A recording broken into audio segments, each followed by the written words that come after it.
Good afternoon, everyone. Welcome to Chase Plastics Chase the Knowledge webinar on healthcare market applications and plastics. My name is Sherry Cudd, and I'm the Advertising and Marketing Manager for Chase Plastics. I want to thank you all for your interest in this webinar and for taking time out of your busy day to attend. A few quick housekeeping items before we begin. Everyone except our presenter is on mute and will be for the duration of the webinar, but if you'd like to ask a question, you can do so at any time by typing it in the questions section of your toolbar. If you'd rather ask your question verbally, please raise your hand in the toolbar and I will unmute you and call on you to ask your question out loud.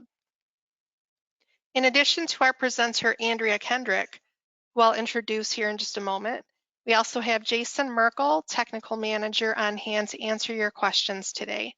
If your question does not get answered right away, we will address it at the end of the webinar. You can access and download PDF copies of Andrea's presentation, our product line card, our medical one-pager, and information on our technical engineering team in the handout section during the presentation. If you are attending live, a certificate of completion and a recording of the webinar will be emailed to you in about an hour after the webinar concludes. You will receive a separate email from Andrea with a PDF of the presentation and the handouts that you can now view in the handout section. We would greatly appreciate it if you would complete the survey at the end so we can improve future webinars for you and cover the topics that interest you most. We encourage you to check out past webinars and recordings on the webinars page of our website at chaseplastics.com/webinars. If you would like a custom Chase Knowledge presentation given to your organization discussing a specific topic or material, please send an email to Andrea Kendrick. Our entire sales and technical team are always ready to assist with technical issues, material selection, and educating you and your team on products and processes specific to your needs. Future Chase the Knowledge webinar announcements will also appear on this page. Another great resource is the Chase the Knowledge blogs on our website. There are currently 8 topics live, including one on plastics and medical devices, and they can be found at chaseplastics.com/blogs or under the resources tab from the homepage.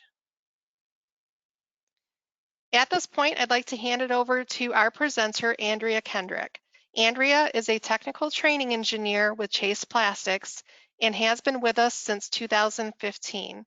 She received her bachelor's degree in plastics engineering technology from Ferris State University.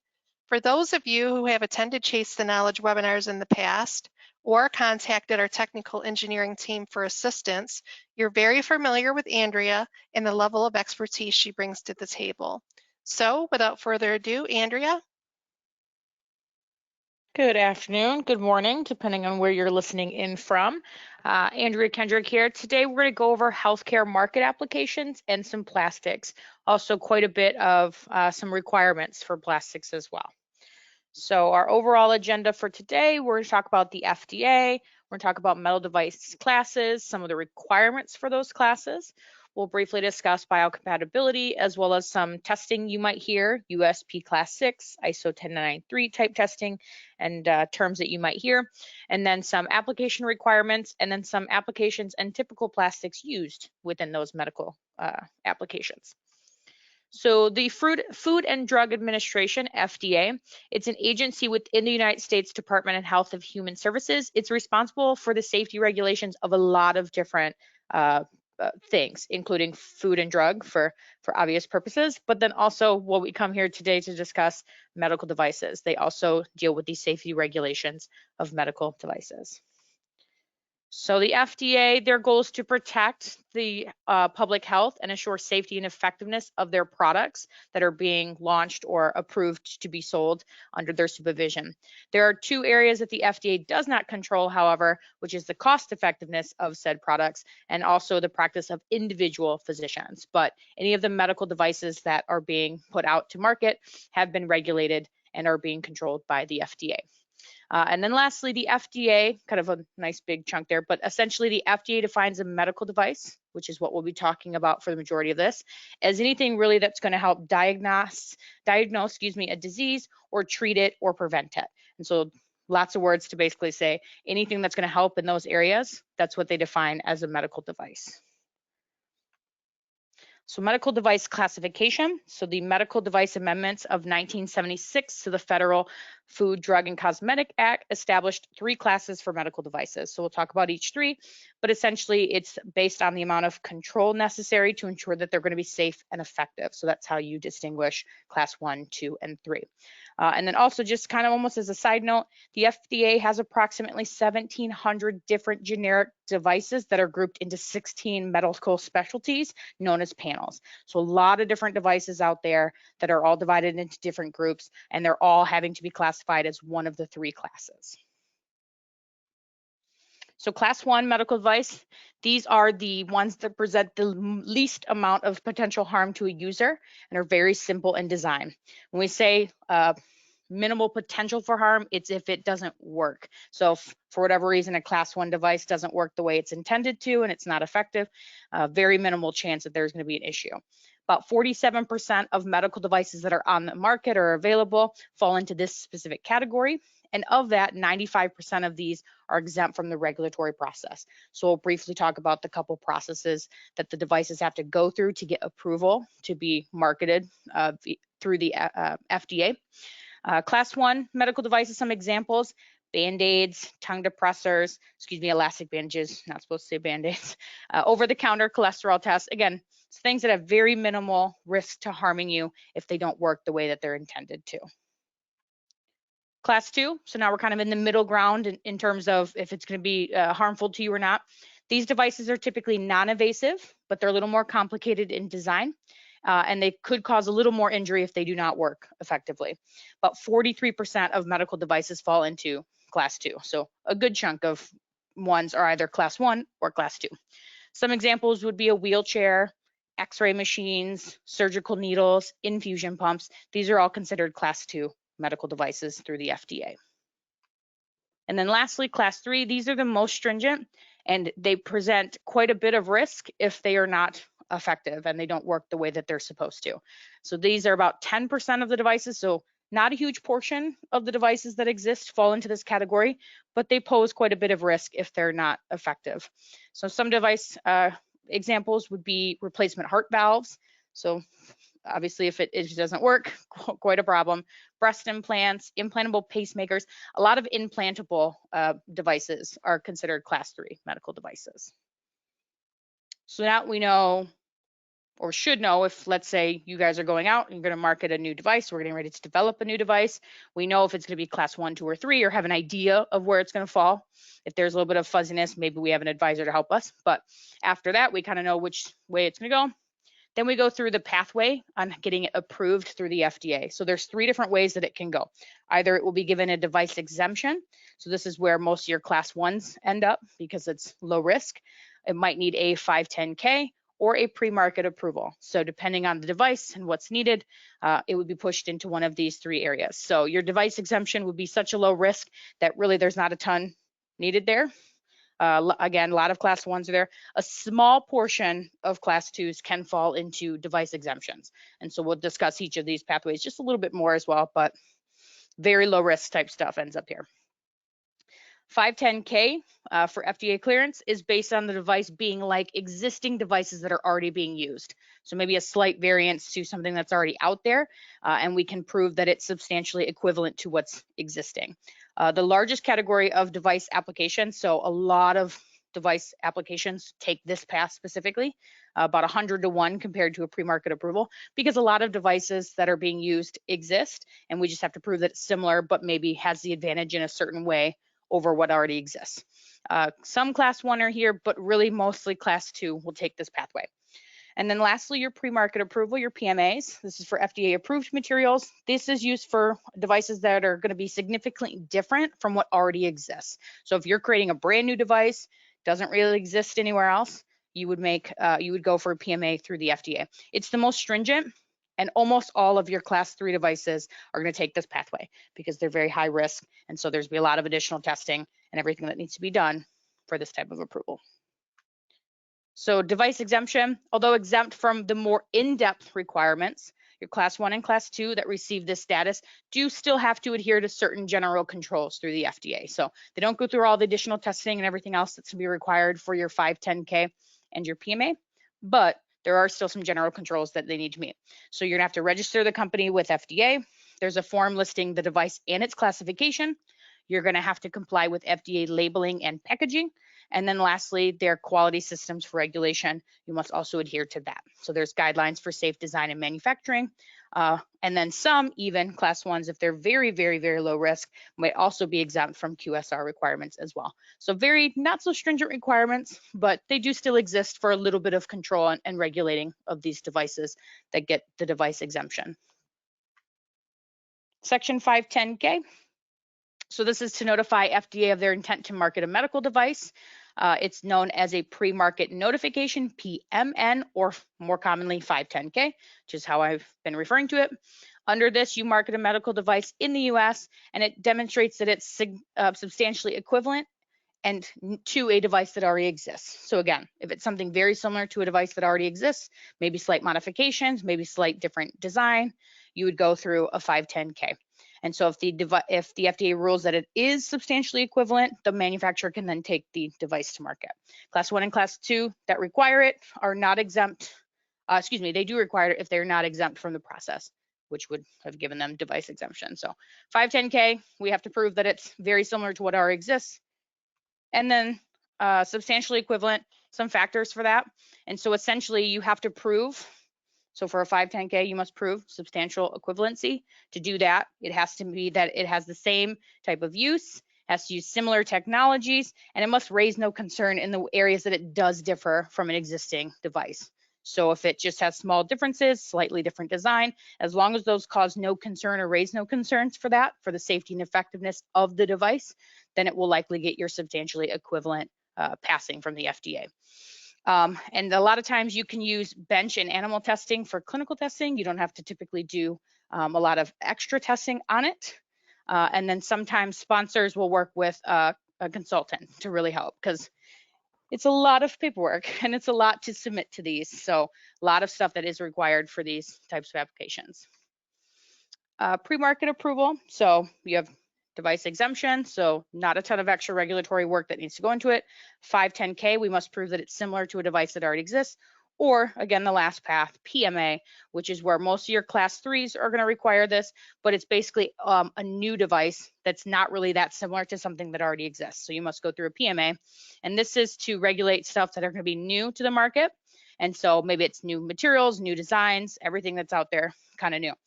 The big difference is that you're going to have to prove a lot of additional evidence from human clinical trials. And so that's where there's the other big difference is there's a lot of additional testing and human testing that must be done to show that it will be safe and effective for use to get the approval from FDA. So the process, again, as it sounds, hopefully a lot more complicated than the 510K. There's lots of studies that must be done. Most of the time they require large multi-center randomized clinical trials, hundreds of patients, all different backgrounds to show that it's effective across all. And typically this is the largest expense for this type of stuff, millions of dollars to do this testing, because we have to prove that it's not going to be a problem. So before the FDA clears it and approves your device and says, yep, go ahead and sell it, well, you got to prove that it's not going to be an issue for the safety of the patients that would be using it. So applications themselves to the FDA can easily reach thousands of pages, very lengthy, very formal information, lots of studies. And so stuff like your life-sustaining advices, they're going to require this pathway, even if another device already exists. So if you're making a product that's life-sustaining, regardless if there's already devices like it, you will always have to submit a PMA with the testing before FDA will give approval. So quick comparison to give you an idea. So your 510K to show that it's substantially equivalent to something that already exists. FDA is required to review your submission within 90 days. And so either you are given, and they just have to give feedback, by the way, they don't actually have to give you a decision. If they don't make a decision to give it substantially or not substantially equivalent, they might ask you to give more data, in which case 90 days start again.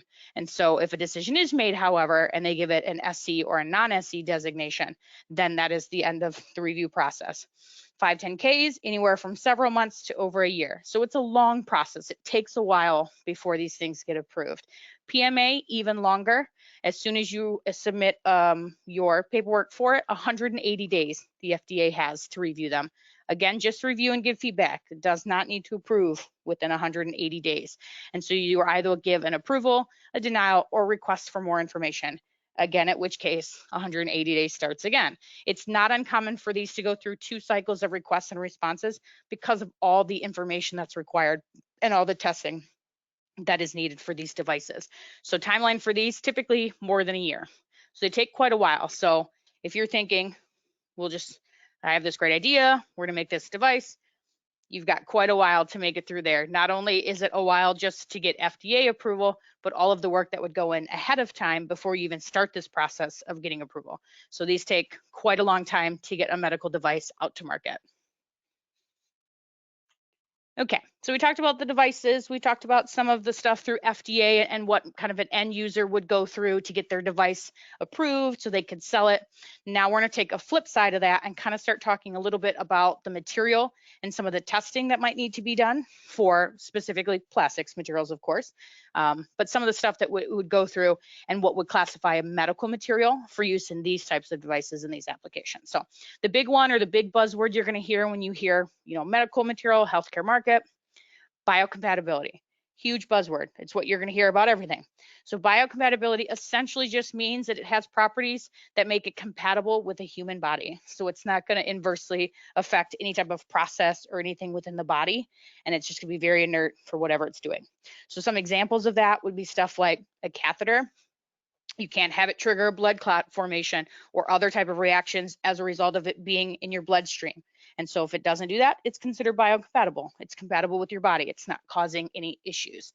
Suture material that's going to help you with tissue healing without triggering an inflammatory response or anything of that nature where you don't have an inverse reaction to it. Biocompatible. And then lastly, stuff for effective blood storage. So even if it comes outside of your body, maybe it's dialysis machine components, maybe it's storage of blood cells that will then be reintroduced into your body, also cannot affect your body. And so as long as they don't, also considered biocompatible. So again, big buzzword when we talk about medical materials, biocompatible is what you're going to be looking for. You want to make sure it doesn't do anything or cause any issues with our bodies. So how do we start to do that? Or how do we look to maybe do some testing for that to prove that? Because this all goes back to having to prove it to FDA that these materials and these applications and devices are not going to be problems. So one of the first stops that can be made and what we typically see as a starting point is going to be USP testing, so US Pharmacopeia. And so they are a standard setting authority in which they can do testing for stuff like over-the-counter medicine, dietary supplements, and then also some testing ahead of time for medical devices. They're independent, they're class approval. So I have a little page that will give you the different classes within it. Most of you have probably heard of USP Class 6 if you've worked with medical stuff. It's also recognized in over 130 countries. So not just the FDA for the United States, other countries as well. So these are going to be your different classifications depending on if it's a surface device, external communicating, or implant devices. You can see all of these stringent, prolonged, or permanent ones are going to be Class 6. And so depending on what it's coming in contact with, Class 6 being the most stringent of the testing from USP. Now USP testing also is testing done specifically on the material. So if you're looking for a particular medical material and us as a distributor, if you're working with other people as well, USP Class 6 should be seen as kind of like a minimum to consider it a medical material because it's starting to go through biocompatibility testing via Class 6. So some other stuff to note though, although it is a good starting point, it cannot be used in lieu of actual testing for ISO 10993, which we will talk about a little bit next. But ISO 10993 is essentially the testing required for your overall medical device to be approved. And so, but Class 6 can be used as at least a minimum for your raw material being used in a device, which will then go through 10993 final part testing. And so keep that in mind. But for sure, a lot of the materials and hopefully all of your medical materials that are going to have any type of contact with human body are being looked at as potentially something that goes through your Class 6 testing to give you an idea of confidence that it would be okay when it gets tested as an end product. So FDA and ISO 10993. ISO being the International Organization for Standardization, they created a harmonized biocompatibility testing standard, if you will. So that's your 10993. It's a scope about multi-part standard for overall effect on the medical device on the body. And so the actual device itself. So of course, your whole device, all of the different components, the assembly, all of the materials that go into it, you test the full device and use to make sure that it itself is biocompatible. And so the first part of it is going to be your 10993-1. This talks about the evaluation of medical devices. It basically gives you a framework of which tests you should consider doing for your overall device based on how it is used in application. So what tests will need to be done. So there's particular sections of 10993 that address tests for toxicity, for skin irritation, for blood contact. So depending on what your device is supposed to be doing or what it's going to be contacting, it would give you an idea of what tests you should consider doing for the product to make sure that it doesn't have any issues or response issues with the body. So what that looks like, so your 10993 is going to be your guide on selecting tests. So end user, they go to submit their part for FDA for approval. All of this testing to prove that it's safe and effective could be included. So depending on what, again, what it's doing, what it's touching, where it's going to go, any of these might be used. So I do have these mapped out. I'm not going to go through each one individually, but please note these are going to be all the different tests that could exist for it. ISO 10993 is a device test. It's meant for end use testing. You will sometimes, however, get some testing on materials if they're made into small sample parts or small sample kind of plaques or stuff like that. So you might see some of that testing that has been done, but do note that asking for ISO 10993 on materials is not always going to be something that will be available because again, it's an end use test.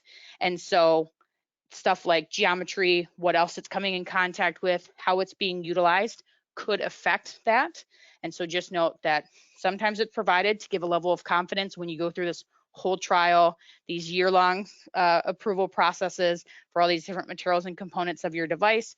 It'll give you a little bit of confidence there, but do know that it's not an actual material test. And so if you're asking for a 10993 on a material, it might not exist because it might not have been tested. So do keep that in mind.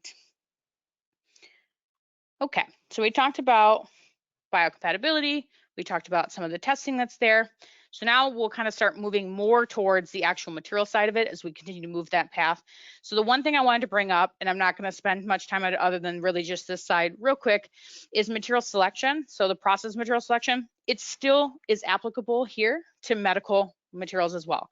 So we're going to want to know your application requirements. Do you need something that's got great impact? Is it maybe a piece of a bed frame, a hospital bed frame that might accidentally get rammed into the door? Is it something where it needs to be clear? Maybe it's a pill bottle, you'll be able to see through it. So some of the stuff like that, it's still going to be requirements that might be a physical requirement, a chemical resistance requirement. So I want to point out that that's still applicable to what you're doing. And so we might need to know, again, physical characteristics, environment, exposure, and then the other really big one that we're actually going to spend a few slides talking about is going to be sterilization, because that's going to be a big one and a huge part of the medical market and how we sterilize our materials. But I did want to point out again, all of your standard material selection questions that you might have for application might still exist, and then just added on top of that sterilization potential, and then maybe even chemical resistance in terms of if it's something that's going to get wiped down a lot very frequently, maybe it's going to hold certain solutions, maybe it's a syringe, holds certain drugs. And so again, all part of this process of understanding how we're going to select the right material, in addition to sterilization type stuff that we're going to talk about next. So the main sterilizations we're going to talk about are going to be our radiations. We'll talk about ETO and steam. We'll talk about each one individually. So if you've been asked for a material that can withstand this, or you know that your product is going to be gamma radiated or maybe even E-beam, we'll talk about them a little bit so you kind of have an idea of what it goes through and what it's like. So gamma radiation uses cobalt-60 to kill microorganisms. And so it's the decay of the cobalt-60 that they shoot at the part. And so it destroys the microorganisms on your part, your device. And so one thing we do need to be aware of is these shorter wavelength, higher energy rays can be detrimental to certain materials. So we'll talk about that a little bit, but keep that in mind that it will kill the microorganisms, but could also start to affect your material as well. So that's something we need to be aware of if you know that the part's going to be go through gamma radiation prior to being shipped out. Some other things to note here is the units here are going to be kilo gray, expressed as kgy. Sometimes the dose will be done in rad or megarad, so you see mrad. And so 10 kgy is equal to 1 mrad. And so sometimes if you're asking for a particular material for an application and you know that it's going to go through gamma radiation, you might get asked the question, what type of exposure are they planning on using and how much radiation are they planning on using?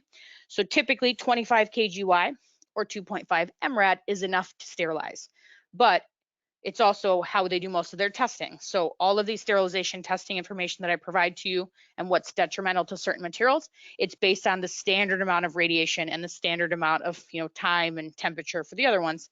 So note that if we say a material generally is good with gamma, it's done at typically the 25. So if you have a customer end user that says, yeah, we're going to hit it with 100 kgy, that might be a little different. Our answer might change slightly. So you might get asked the question, how much radiation are they planning on exposing the material in part 2? Because that might affect what we choose and what we give you information on. So keep that in mind.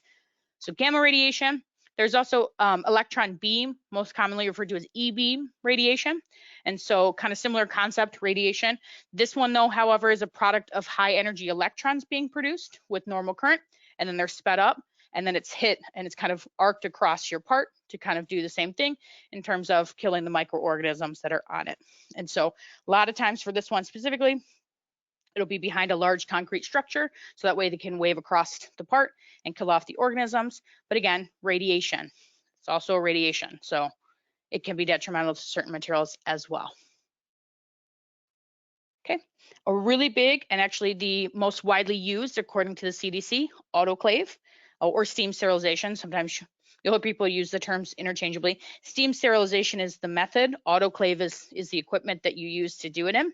And essentially you expose the item to steam. And so you do it at a required temperature, at a pressure for a specific amount of time.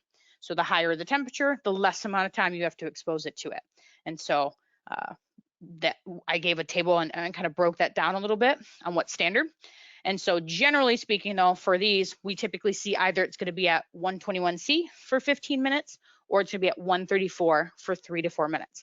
Again, you might have someone ask, okay, cool, I understand you want to steam sterilize it. That's awesome. How many cycles do you want to do it for? Because steam sterilization, they can have equipment available at hospitals and at medical facilities where they can sterilize it themselves, because maybe it's a multi-use part and they want to be able to put it on a tray, sterilize it, use it again. And so the question might come up, how many times do you want to steam sterilize it? And what temperature and time are you looking to use? We have had people tell us that at the higher temperature, the 134, they want to do it for 10, 20, 30 minutes. Well, our answer on if a material can withstand that or not is going to change based on that answer. And again, most of the time, because the standard is 121C for 15 or 134 for 3 to 4, most of the time, the only data we have where the material has been exposed to that to test to make sure that it's okay to withstand it are going to be at those standard temperatures and times. So if you have something outside of that, additional testing might need to be done to understand if it's going to be okay for the material that you're using it against and on. Okay. And then ethylene oxide, EO or ETO, it's a gas and it's an agent that disrupts the metabolism and reproductive process of microorganisms. So essentially you put it in a chamber, you expose it to the gas to kill off the microorganisms. The one thing to keep in mind here, as this little paragraph mentions here down on the side, is that it does leave trace amounts of it on the surface of the product. And so there's certain applications where that's not okay. But just know that it is something that happens. But essentially, it's a gas that they expose the part to, either in a packaging if it's a one time before sent out, or multiple times, whatever needs to be. But okay, so all those slides and a lot of words, so I do apologize, but I wanted to make sure that we covered all of this and captured all of the differences and information on it. So really to compare all four of them, so the first two being radiation, I gave you exposure time, advantages, disadvantages, some limitations, so things to consider if you're looking to make a part out of a certain material and you know it's going to be exposed to any of these, and then some additional comments. So gamma radiation specifically, depending on the dose requirements that you're going to hit it with, the exposure time's hours. So hours, 2, 3, 4, 8 hours, depending again on how much you're trying to hit it with in terms of the radiation amount. Advantage is that it's highly effective for penetrating various different densities and packaging for materials. So it doesn't need to have penetrable packaging. It will go through the packaging regardless. The disadvantage is that it can be pretty destructive to certain materials. You can cause embrittlement, discoloration, and even some viscosity issues. And so it can essentially attack certain materials. Your E-beam is going to be similar. It is less time though, because they do it, it's sped up electrons, it's a lot quicker. So instead of hours, it's only minutes. Because of this, the huge advantage of E-beam is because of the less exposure time, there's less issues with it being detrimental to the material itself. And so it's still going to attack some of the materials, but it's not going to be as aggressive or as quick as the gamma will be. The disadvantage is that it's actually a pretty complicated process, although it's kind of explained maybe simply, but it's a fairly complicated process with a lot of variables. And so if you're not setting them up correctly, you can ineffectively try to sterilize it if you're not setting all the variables correct on the machines to do that. So some of the limitations that we'll see for materials is it's not going to be suitable for materials like acetal, PMP, MPPO. Some materials can be gamma and E-beam radiated, sterilized, but they do require an additive to stabilize them. So standard propylene, standard PCs, standard PVCs by themselves. So if you just take a standard one and grade that you're using, it's not going to be gamma sterilizable or E-beam sterilizable. You'll have to have an additive added to it so it can resist the embrittlement and discoloration issues that would come from being exposed to that radiation. Some other comments here is that certain products, certain end-use products can really only be sterilized with radiation, so that might be a limitation depending on what you're trying to make or need to make, because you have certain packaging that's not going to allow steam or gas to penetrate, which would be then your steam or ETO options. They would be out, you can't do that. And then also ones where you can't have trace amounts of chemical left over from the ETO. So some examples of stuff like that would be labware, implants. Very clearly our implant can't have leftover chemicals that's going to go in a body, wet dressings, filled syringes. Some of those products have to be radiation sterilized because of the packaging and or cannot have trace amounts of chemical left. So sometimes it's your only option. So then you have to then make it out of a material that can withstand that. So again, some limitations. Steam sterilization, minutes to hours, depending on the temperature, as kind of saw on that table. Generally, it's the 3 to 4 minutes or the 15 minutes. But if you go in the lower temperatures to not start being detrimental to some of our materials, might take a lot longer. It's very dependable. It's non-toxic. It's steam. And it's inexpensive. It's also fast and easy to control the cycles. You set the time, temperature, pressure, and that's kind of all you really need. So it's not too complicated. The disadvantage is that if you have materials that are moisture and or heat sensitive, it can start to degrade them a little bit. You can also cause burns. And so if you're not careful or you try to take it out early or you open the door and it's got all the hot steam, it could be an issue. And then lastly, there's the potential that it can leave the instruments wet. And so if you've got metal parts within your device, maybe it's an overmold of a TPE on a metal piece or something that's going to be metal, maybe it's the tray that goes into it that's metal, it could start to rust the material. So not really a problem with plastics because we don't really deal with that, but something to keep in mind. It's not suitable for certain materials, ABSs, polyesters, nylons, not super great with it, TPUs, and then limited uses for certain materials, propylenes and PPOs. So depending on, how many cycles, time and temperature you want to do it at, you might be okay. If you only want to do it one at the lower temperature, it might be okay. If you want to do it multiple cycles, it really starts to limit our options in terms of plastic material available. The other thing to note here is that they're in healthcare facilities. That's why they're the most used. They can be used a lot for medical instruments, respiratory therapy, and anesthesia equipment. Again, they might have trays where they put all their tools on it. They go and sterilize it to bring it back to use again.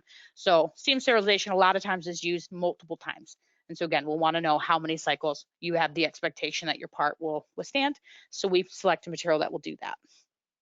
And then lastly, ETO, it can take hours to days depending on the aeration part of the process. So that refers to the process where they're trying to remove the residual ETO. And so if you do a mechanical one, you have slightly elevated temperature, 50 to 60 C, and for 8 to 12 hours, it stays at that temperature to try to get off the excess chemical. Or if you just do an ambient, like air dry essentially, 7 days at 20 C. So that's where your hours to day variance come in. Some advantages, it's a very simple process and it's very compatible with a lot of materials because there's no heat, moisture, or radiation exposure. So most materials can be ETO sterilized. The disadvantage is the aeration process to remove the ETO. You still have a little bit left over and very long cycle times. It's also toxic and flammable, so that could be an issue as well, depending on where you're doing it and what atmosphere it's in. The only real non-compatibility issues you might see might be MPPO, grade dependent, and limited use for acetal. So if it's something you want to do multiple times, really only recommend you do it once or twice. So limited use there, but really all the other materials should be okay with. Again, if you know you're going to do it for a certain amount of time, certain amount of cycles, get with someone like us and we can recommend a material that will do that, but generally speaking, pretty compatible. And then lastly, it does require gas permeable packaging if you're going to send the final package, the product in the final packaging. You do need gas permeable packaging to allow the gas in to sterilize it if you want to sterilize it already in its final package. So keep that in mind. Also, the other thing to note is that certain states have ETO admission reductions. So there might be a requirement that it gets down to a certain amount after being sterilized. So make sure that that's kind of a known thing. You might have to check with your state requirements when you go to do that. So, but overall, that's your comparison of the 4 different processes and the different ways that we sterilize it. Just know that with all these comments and all these potential limitation issues, we might ask a lot of questions if you come to us and say, yep, needs to be gamma sterilized. We might need a little more than that. We might ask a few questions. So do keep that in mind. But with that, we now move on. So we've talked about some of the requirements, sterilizing it, some of the FDA requirements for the actual final product. Now we're actually going to talk about some final products and some materials that are commonly used in them. And so these are good generic good generic materials used in these applications. If you have a very specific application you're working on, feel free, reach out and we kind of help work through that. But just know that for these particular types of applications, these materials are what we're going to kind of suggest for that. So stuff like cardiovascular and blood care. So types of applications in this healthcare space would be stuff like blood oxygenators, blood collection and separation bowls, filters, blood filters, stuff like that. You might see materials like PCs, PC copolymers, PETGs, some sulfones, PSU, TPEs, COPEs, so stuff like maybe the seals on top could be your soft touch. Your vials could maybe be some of the clear materials. So a lot of different options there, but those are what we see most commonly in those types of applications. Fluid delivery and IV therapy. So types of applications in the space would be Luers, Y-sites, maybe these check valves up here, stuff like some pumps, fusion pumps, syringe pumps, feeding pumps. So anything in that kind of general type of product. A lot of materials that are common here are going to be PCs and PC copolymers. These ones are going to be kind of clear, nice clear options. PEI could be an option, good clear option, especially if you're going to sterilize them. PC ABSs, maybe it's stuff like the housings that you might see, PCs, ABSs, PC ABSs, PBTs, maybe also for the housing. Maybe it'll see a bunch of cleaning, stuff like that. So those would be a lot of the materials you'll see commonly in these types of applications. Drug delivery applications. So this would be stuff like inhalers, nebulizers, syringes, bottles, tubes, some housings, maybe some push buttons. Quite a broad range of resin options because it could be anything from this, typically maybe a propylene pill bottle to the housing here to all different components within a nebulizer. So a lot of different components within some of these devices. And so a lot of different material options. But what we tend to see most commonly would be PCs, PC copolymers, PC ABSs, ABSs, PBTs, some PPEs, some TPUs or TPEs, so soft touch for maybe some seals or something like that, some propylene, so clarified propylene maybe for the pill bottle, POMs, if it's something where if it's you got maybe a push or it needs to actuate or move, POM gives you good wear. So a lot of good options here. It just really depends on what you're trying to do and what component you're making, but a lot of good options available for these types of applications. Some surgical instruments. So stuff like your hand tools. So if you got staplers or forceps, maybe some clip appliers. The other thing to keep in mind here is a lot of different surgeons or surgical techniques that exist require different tools to be made. So they might even be made specially or more uniquely for certain people. But just know that your hand tools, your power equipment stuff, access devices, retractors, stuff like that. A lot of different options available, but stuff like PCs and PC copolymers, ABSs, PEIs, lubricated materials, if you have something that actuates or moves and it's got to have good lubricity and good wear performance, nylons for stuff like that, PEEK also good for wear stuff, maybe high temperature wear stuff, PC ABSs, maybe it's a housing, maybe it's kind of like this housing on the stapler. So again, a lot of good materials that are out there, and just depending on what part of the instrument that you're making or the instrument itself that you're making, different materials would be used for that. And again, it also goes back to material selection. Do I need a nice stiff material for the stapler? Do I need something that is a little more impact resistant, stuff like that? So again, those questions all come back into play when we're looking for these applications too. Medical trays, so maybe stuff that we're holding components for during sterilization, dental equipment, maybe vial transportation and storage, surgical equipment trays. So a lot of different options here. Maybe it's a good impact performance like your PCs and PC copolymers, PEIs, PPEs, maybe sulfones if it's going to be a tray that they're going to just sterilize all the parts with it on the tray, your propylenes, maybe just clarified propylene to hold your blood vials, PC PBTs. So again, a lot of good options, but these is what we see most often in these types of applications specifically. And then lastly, another segment would be your monitoring imaging devices. So these are the really large devices, so your MRIs, your CTs, your X-ray machines, and then all the way down to stuff like patient monitors that are a little bit smaller. Maybe they're right next to your the bedside, blood glucose monitors that are a little bit smaller, defibrillators, stuff like that. Again, quite a similar amount of material that could be used there. PCs, PC copolymers, great for housings and stuff like that. PEI, PC ABSs, PC PBTs, and cell phones. And so a lot of really good options still there. And you'll see there's actually quite a bit of overlap and a lot of similar materials that are used in these types of applications, but they do a good job for what they're trying to do. So, but overall, if it works for the physical aspect and mechanical performance that you need out of the application, and then you know how it needs to be sterilized or what chemicals and stuff it needs to resist, we can start to narrow down to what materials are going to work absolute best in that type of application. So those are my applications for you. And with that, that is what I had for you guys. So I'll turn it back over to Sherry. Thank you, Andrea, for your comprehensive presentation, as always. At this time, if you have any questions, I know I saw a few in there, please type them in the questions section or raise your hand and I will unmute your microphone. We have Jason Merkel, Technical Manager, who has been with Chase Plastics since 2012, on hand to assist Andrea with questions today. As you're typing those, as a reminder, please complete the survey at the end of this webinar. Your responses will help shape future Chase the Knowledge webinars, and we welcome all of your feedback. Also, please be sure to check out our blogs page at chaseplastics.com/blogs, and past webinar recordings and future webinar announcements in registration at chaseplastics.com/webinars. If you would like to have a custom Chase the Knowledge topic presented to your organization, please reach out to Andrea Kendrick directly. Jason, I'm going to go ahead and hand it over to you for questions. Sounds good. Thanks, Sherry. Andrea, first question is, do you happen to know the criteria needed to be met for a Class 2 device to fall under device exemption? That's a good question. I don't know that.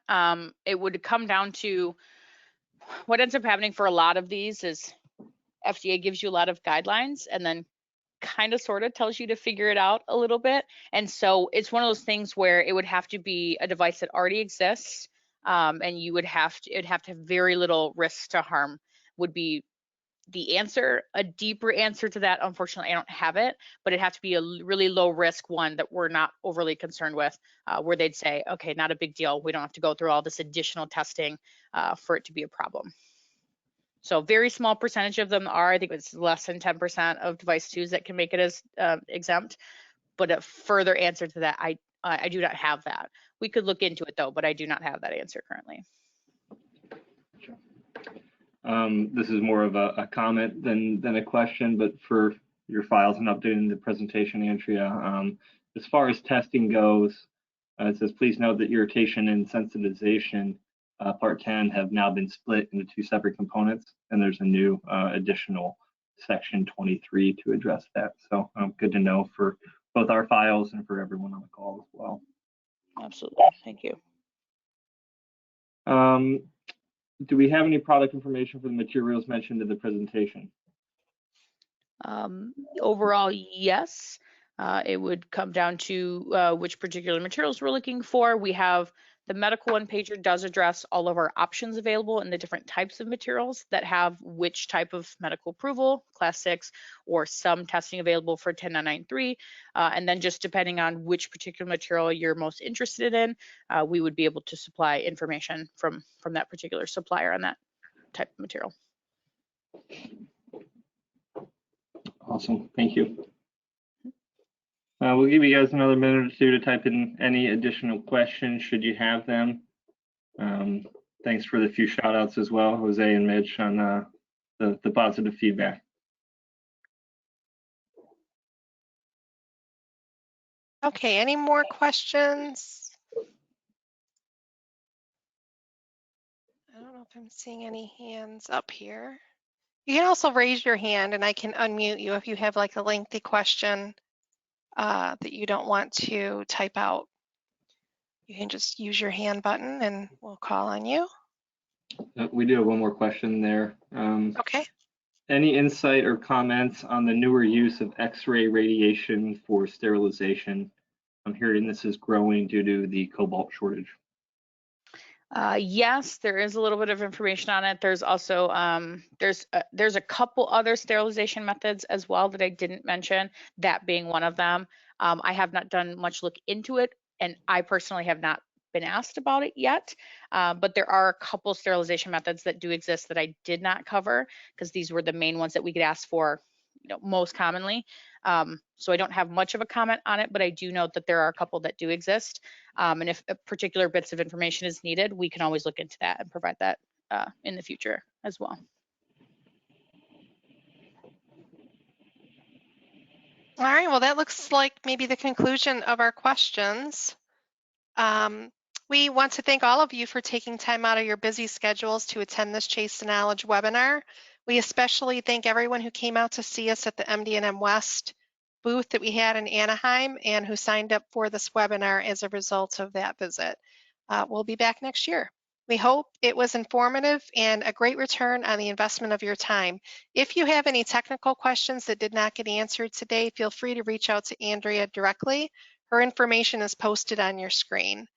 Thank you all for attending, and we hope to see you at our next Chase to Knowledge webinar. Bye-bye.